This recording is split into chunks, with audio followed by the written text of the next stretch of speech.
Let's talk about a topic that so many of us struggle with: breaking bad habits. Whether it's scrolling on your phone, procrastinating, or overspending, we all have a habit or two we want to kick. The good news is your planner can be a powerful tool in breaking these habits and replacing them with positive ones. This is how you're going to use your planner to break all those bad habits.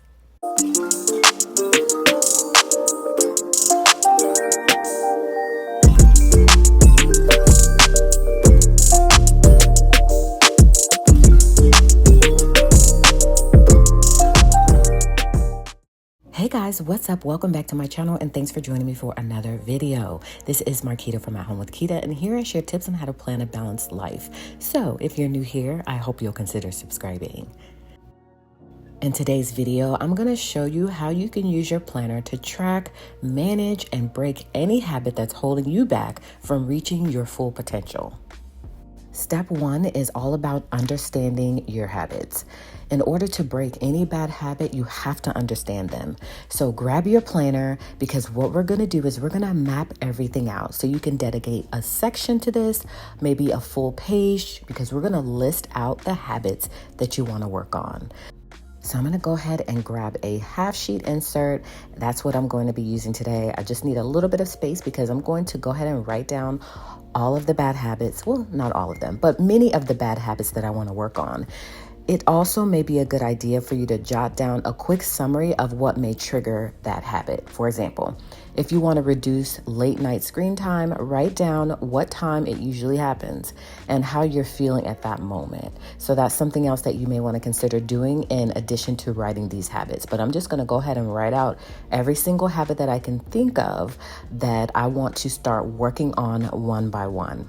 And when it comes to these triggers, your planner can help identify patterns over time so that you know exactly when and why a bad habit strikes. So you can either use your weekly, your monthly layout, or you can just jot things down on a piece of fill paper or a sticky note. And what you're going to do is you're going to really look at each instance of the habit and its triggers. All right, moving on to step 2. Once you have a clear picture of your habit, it's time to set a goal for replacing it with something positive. So now that you know your habits, let's break it down. And I'm just going to choose one of my habits that I want to work on. And for me, that is better eating habits or healthier eating habits. But let's say for you that you wanted to stop procrastinating. You're going to need clear steps, because it's going to be hard for you to make any progress without having a clear action plan. So you're going to start by setting small achievable goals in your planner. Now I'm using a sticky note here because again, I'm just working on one.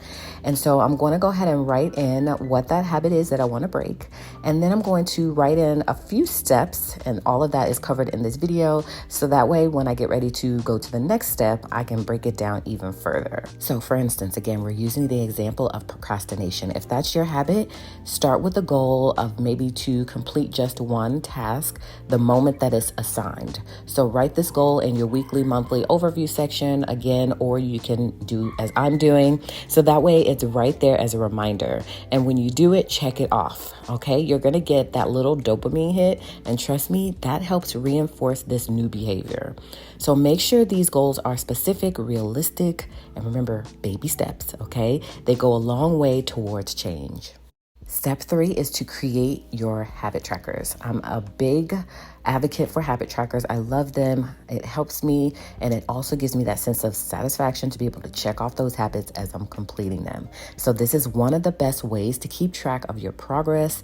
Habit trackers are awesome. And a lot of planners come with these built in, but if yours doesn't, you can create your own. We do also have several different habit tracker options at Fancy Plans Co. if you're in the market, okay? So you can just, again, if you decide to create your own, just draw a simple chart. You can also use stickers to really personalize it and make it your own. A habit tracker is going to work as both a record of progress and a motivation booster, okay?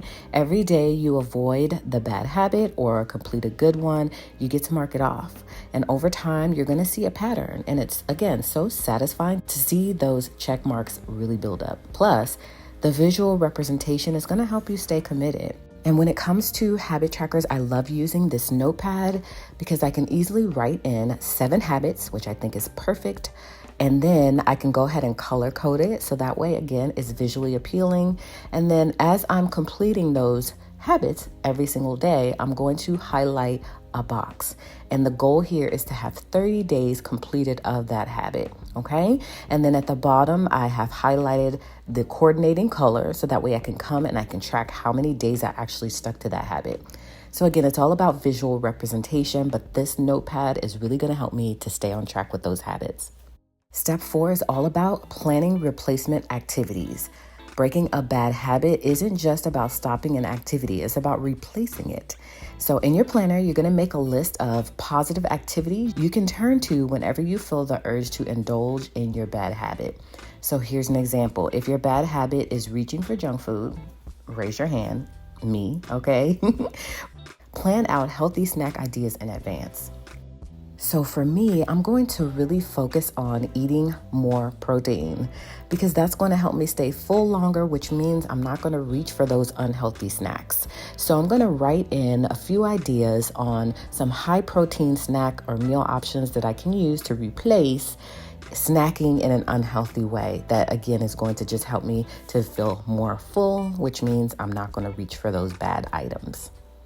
And when it comes to planning these replacement activities, you can even make it a recurring feature in your planner every single week. When you sit down on Sunday or whatever day you plan, you can do this as an activity. This is definitely going to help. Think of it like a menu of positive actions ready for whenever you feel that urge to slip back into old habits. Step 5 is to set reminders and alarms. I'm all about this because sometimes you just need that extra push. And writing in your planner, yes, it does help. That's what we do, right?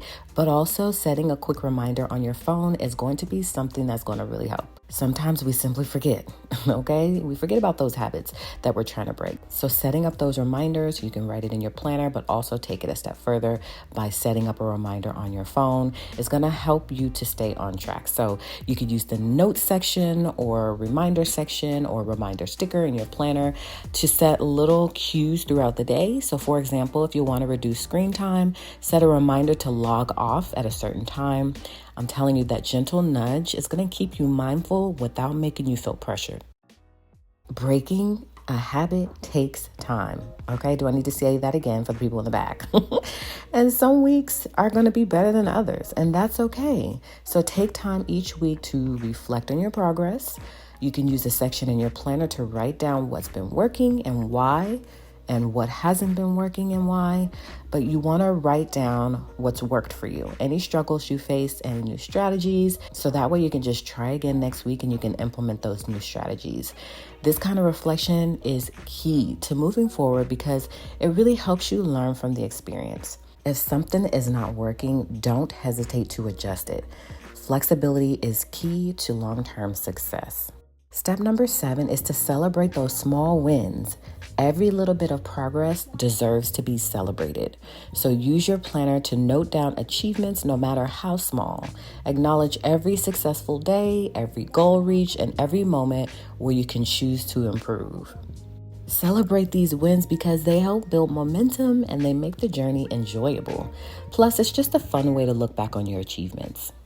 Using your planner as a tool to break bad habits, okay? And it might seem simple, but trust me, it can be so effective when you do it right. With consistent tracking, goal setting, and reflection, you're going to be amazed at how much progress you can make. So thank you guys so much for watching. I really hope that you enjoyed this video. Don't forget to hit the like and subscribe for more tips on productivity, self-improvement, and of course, all things planning. Let's get out there and break those bad habits one step at a time.